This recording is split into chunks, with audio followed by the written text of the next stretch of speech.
Mtazamaji, tuzidi kukupasha. Hali ya huzuni imetanda katika kijiji cha Igorera, wadi ya Bombaba, Burabu, kaunti ya Kisii, baada ya Laban Ondari, baba mwenye umri wa miaka 58, kumdunga kisu mwanawe wa kambo hadi kufa.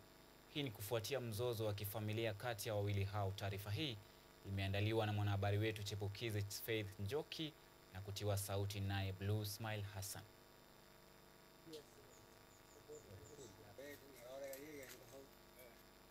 Tukio la kutamausha limeshuhudiwa katika kijiji cha Igorera huko Kisii na kusababisha kifo cha Fred Mogaka wa miaka 22 baada ya babake wa kambo kumdunga kisu.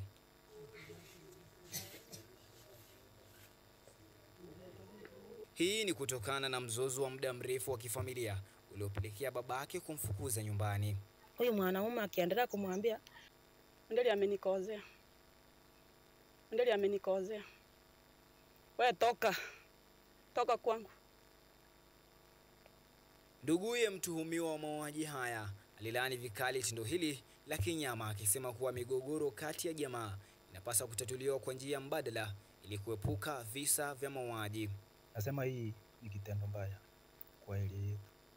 Sisi kama wale wasimamizi tunasimamia hii area yetu. Hii ni jambo mbaya. Hii ndio tunakimbiza hapa. Sasa ikiwa wasichana wetu, kama msichana amepata watoto anaishi kwao, wakikutana na kijana amuone kama ni mzuri, anaenda kuishi na yeye, si anachukua wote hao watoto wake, ndio anapenda zaidi.